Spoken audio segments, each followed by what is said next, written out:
used to sign everything with a flourish, a little curve under his name, like a smug smile made of ink. I remember watching his hand move across the paper the night before our wedding, my name trembling beside his, black on white, binding me to something I didn't fully understand. That's how he liked it, control dressed as love. He said it was just a formality, a prenup, he called it, standard, reasonable, nothing to worry about. I was 26, in love and dizzy from champagne. I signed. Years later, when I found out what he'd really done, that same elegant signature became the weapon I'd use to destroy him. His name was Dorian Latimer, real estate magnate, collector of imported wines, lover of symmetry and control. He lived his life like a showroom, polished, precise, curated down to the last marble countertop. When I met him, I was a junior architect at one of his development firms. He said he fell in love with my eye for clean lines. I think what he really meant was that I didn't look like I'd argue, but I did learn to observe, quietly, carefully, the way women like me often do when power stands across the room and smiles at them.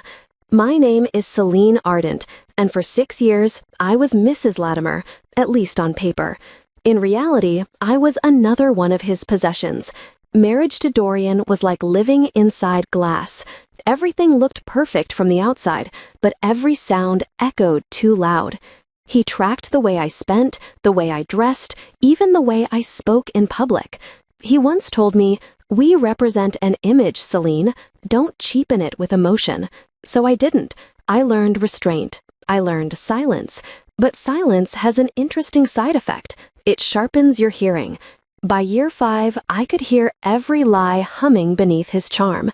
The hushed phone calls at midnight, the sudden business trips to Lisbon that came with new cufflinks and expensive cologne, the bank statements that didn't match his stories.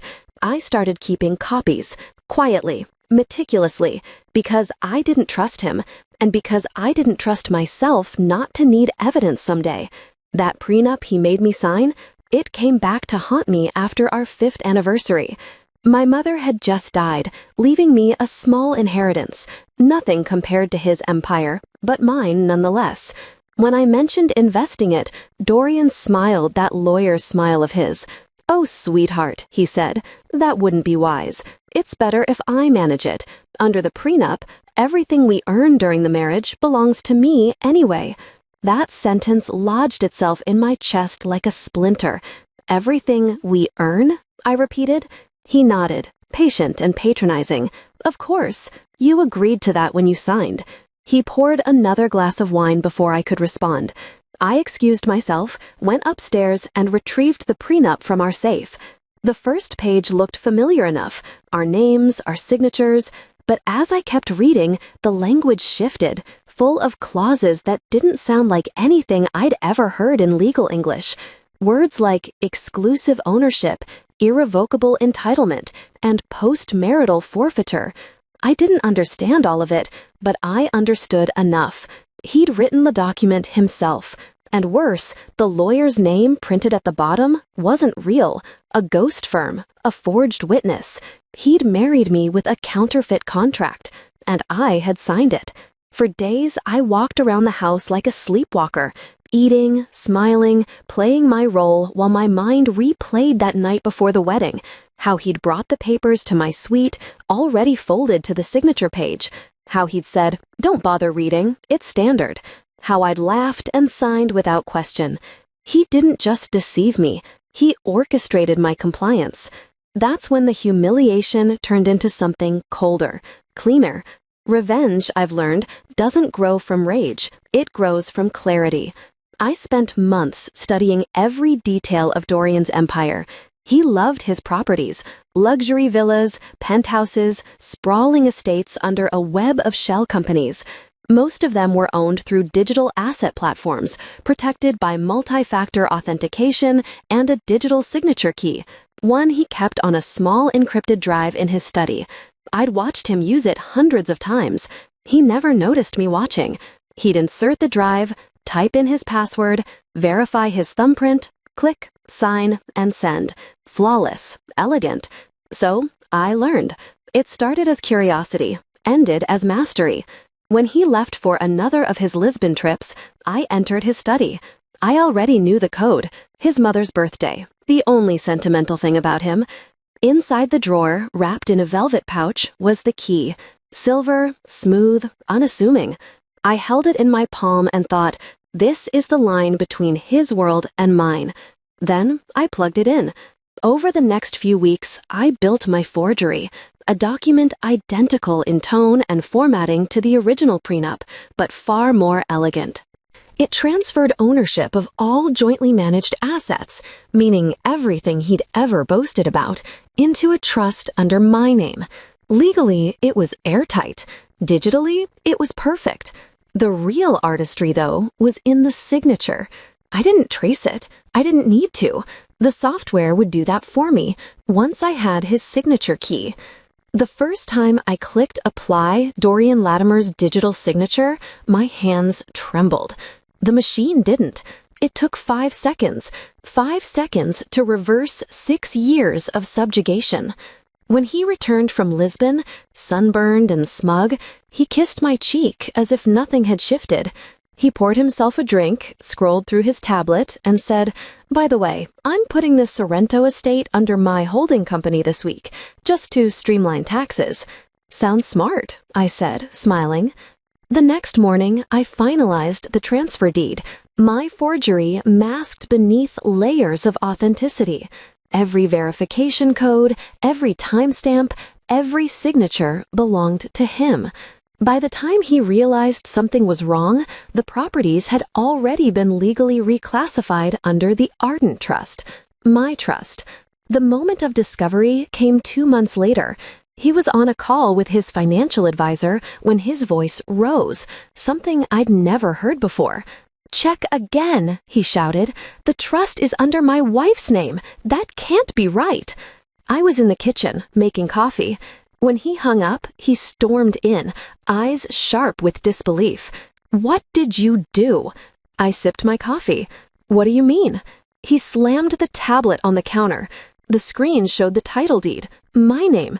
This says you own the Ravello estate, and the Sorrento one, and... "Strange," I said, feigning surprise. "Maybe the system made an error." "Don't play dumb with me," he hissed. "You've done something illegal." "Like forging a prenup?" I asked quietly. He froze. "What did you just say?" "I found it, Dorian. The fake contract. The fake lawyer. You forged everything." His jaw clenched. "You can't prove that." "Oh, I can," I said, stepping closer. "But if I do, you'll have to admit you committed fraud, perjury, financial coercion. And once that's public, your investors will drop you faster than your mistresses." The color drained from his face. He realized then, truly realized, that he couldn't fight this without destroying himself. For the first time in 6 years, I watched him lose control. It was beautiful. He didn't speak to me for weeks after that. He tried to consult lawyers quietly, but none of them could help without seeing the forged prenup, and he couldn't risk showing it. He was trapped in his own deceit. Every move he'd made to cage me had built the perfect trap around himself. I moved out the following month, to the Sorrento villa, legally mine now. I left him the penthouse, the marble, the mirrors. He always loved reflections more than reality. Life after Dorian was oddly silent. The first night in Sorrento, I slept with the doors open to the sea breeze, the waves whispering against the cliffs. The air smelled of salt and lemon, honest smells, uncurated. I woke up alone and felt something I hadn't in years, weightless. Still, revenge has a residue. It clings, like perfume you can't wash off. Sometimes I'd catch myself replaying that final confrontation, his voice breaking, his pride cracking, and wonder if I'd gone too far. But then I'd remember the younger me, pen trembling in hand, signing away her freedom because she trusted him. And I'd realize I didn't destroy him. I simply restored balance. 3 months later, a thick envelope arrived. Inside was a handwritten note. "You win. I'm selling what's left and leaving the country. I hope you can sleep at night knowing what you've done." There was no signature flourish this time, just a scrawl. I folded the letter neatly and burned it over a candle. Ash doesn't argue. That should have been the end. But life rarely obeys clean endings. One afternoon, I was at a cafe overlooking the marina, sketching a design for a community housing project, my first independent commission, when a woman approached my table. She was elegant in an understated way, mid-40s, calm. "Are you Celine Ardent?" she asked. I nodded. "I'm Clara Venn, legal consultant. I used to work for your husband." "Ex-husband," I almost corrected, but didn't. She sat down without invitation, eyes sharp but kind. "I'm not here to threaten you," she said. "Quite the opposite. I came across some files Dorian had hidden, forged agreements, asset manipulations. You weren't the only victim." My chest tightened. "You mean there were others?" She nodded. "3 women before you. He never married them, but he made them sign similar documents, business partnerships, non-disclosures, property waivers. Each one walked away with nothing." I felt something heavy and cold settle inside me. Clara continued, "Your retaliation? It's poetic." "But you should know, by exposing him, even quietly, you freed the others too. Once your trust transfers went public, they reopened their cases. He's finished." She smiled faintly. "You did what none of us could." That night, I stood on the balcony of the villa, watching the horizon dissolve into twilight.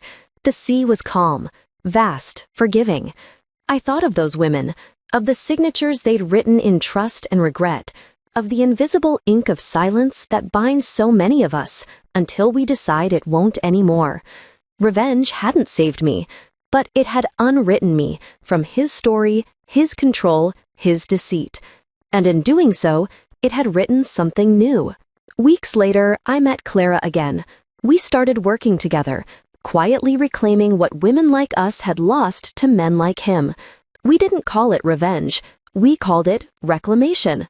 She'd laugh sometimes and say, "Celine, you're building more than houses now. You're rebuilding people." Maybe she was right. I stopped checking the news about Dorian. I didn't care where he went, London, Lisbon, or the dark corners of his own guilt.